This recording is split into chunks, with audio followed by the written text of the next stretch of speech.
জনগণের নয় ঠিকাদারের উন্নয়নে কাজ হয়েছে বলে কাটিগড়া বৃহত্তর অঞ্চল বন্যায় প্লাবিত হয়।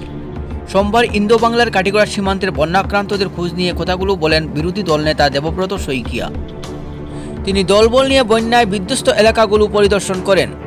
পরিদর্শন শেষে সংবাদ মাধ্যমের মুখোমুখি হয়ে বলেন, সীমান্তের 5টি সুইচ গেট নির্মাণে শুধু ঠিকাদারের উন্নয়ন হয়েছে, অপরিকল্পিতভাবে নির্মাণ করা হয়েছে সুইচ গেটগুলো। এছাড়া নির্মাণ করলেও অপারেটিং সিস্টেম না থাকায় এই দুর্ভোগের শিকার হন বৃহত্তর এলাকার মানুষ। তিনি এও বলেন, বন্যা মোকাবিলায় সরকার ব্যর্থ হয়েছে। তিনি কথাগুলো বিধানসভায় তুলবেন বলে জানান।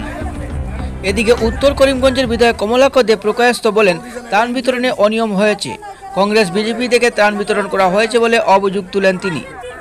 এদিন দলপতির সঙ্গে ছিলেন স্থানীয় বিধায়ক খলিল উদ্দিন মজুমদার সহ বিধায়ক মিসবাউল ইসলাম লস্কর, ভাস্করজ্যোতি বড়ুয়া, নুরুল হুদা সহ প্রাক্তন মন্ত্রী এস নজিবুদ্দিন, প্রাক্তন সংসদীয় সচিব রাজু সাহু, প্রদেশ কংগ্রেসের সাধারণ সম্পাদক অপূর্ব কুমার ভট্টাচার্য ও শিলচর জেলা কংগ্রেসের নেতৃবৃন্দ সহ আরও অনেকে।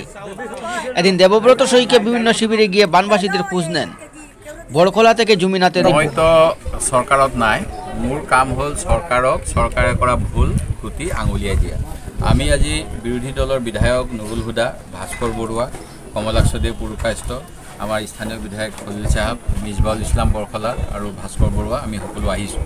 আজি আমি বিধানসভাত ইয়াত কিছুমান কাম করা হয়েছে ঠিকাদারক লাভ দিবলৈ। ৰাইজৰ কাম হোৱা নাই, চৰকাৰে টকা কৰ কাটল দি কৰে আৰু তাৰ পৰা স্কিম বনাই দিয়ে। বিভাগে স্কিম বনাই পেলাই সেইটো ঠিকাদাৰে কমিশ্যন প্ৰফিট লৈ গুচি যায়, কাৰোবাক দিয়ে, কিন্তু তাৰ পৰা মানুহৰ লাভ নহয়, লোকচান হয়। ইয়াত এইটো স্পষ্টভাৱে এইটো বাংলাদেশ বৰ্ডাৰ ফেন্সিং দেখি আছোঁ।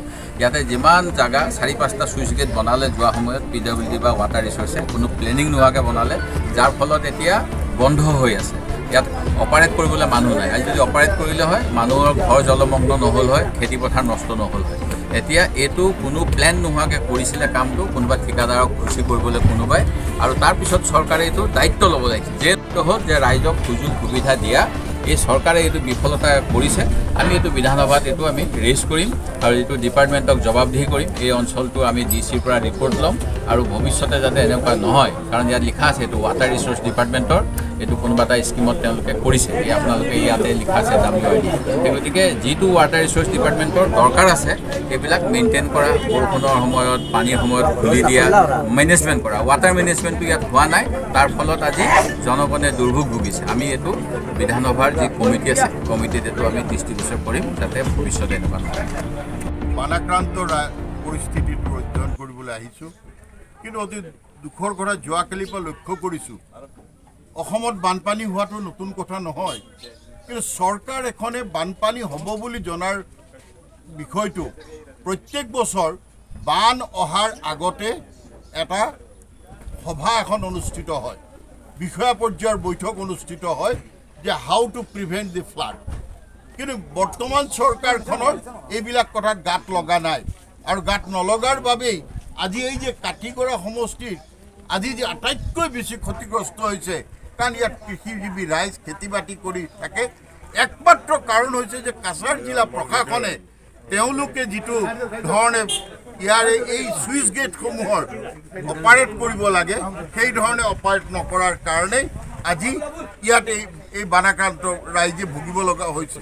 কাৰণ আটাইতকৈ বেছি সমস্যাটো হৈছে ইয়াত যি 4টা চুইচ গেট আছে, এই চুইচ গেটৰ বৰ্তমান আমি যিটো চুইচ গেটৰ ওপৰত আছোঁ, এইটো ব্ৰহ্মপুত্ৰ বোৰ্ডৰ দ্বাৰা নিৰ্মাণ কৰা হৈছিল, কিন্তু ব্ৰহ্মপুত্ৰ বোৰ্ডৰ দ্বাৰা এতিয়া ইয়াক অপাৰেট কৰা নহয়।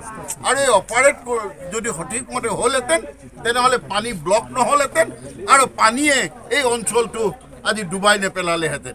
গতিকে চৰকাৰখন যে কিমান দায়িত্বহীন চৰকাৰ, সেই কথাত গভৰ্ণমেণ্টে 1 নম্বৰ চিৰিয়াছলি লোৱাই নাই। আৰু মুখ্যমন্ত্ৰী যোৱা দিন যিটো চালোঁ, তেওঁৰ বাইক যিটো বাইকত বৰাকবেলীৰ কথাটো কোৱাই নাই। আৰু এতিয়া ক'লে যে নাই আমাৰ লোৱাৰ আছামত হৈছে আৰু মিডিল আছামত ক'ৰবাত ফ্লাড হৈছে, বৰাকবেলীত ইমান ফ্লাড হোৱা নাই।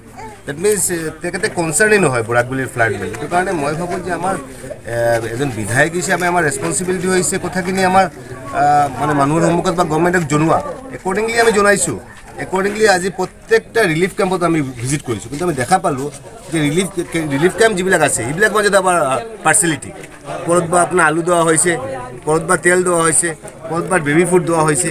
এই যে ডিছক্ৰিমিনেশ্যন যিটো, আৰু সবকা সাথ সবকা বিকাশ আপোনালোকে কৰিব পৰা নাই, এইটো বেলেগ কথা, কিন্তু অন্তত এই ৰিলিফ কেম্পত আপোনালোকে সবকা সাফ সবকা বিকাশ কৰক আৰু এইটো তোমাৰ ৰাজনীতি কিবা আছে নেকি ৰিলিফ কিবা বানপানী কিবা কংগ্ৰেছৰ পালে যাব আৰু বিজেপিৰ পাৰে নাহে এনেকুৱা কোনো কথা আছে এইটো কাৰণে মই ভাবোঁ গভৰ্ণমেণ্টৰ সদিচ্ছা নাই আৰু গভৰ্ণমেণ্টৰ বৰাক বিলি লৈ কনচাৰ্ণ নহয় সিহঁতে এইটো কাৰণে আজি এনেকৈ এটা পৰিৱেশ সৃষ্টি হৈছে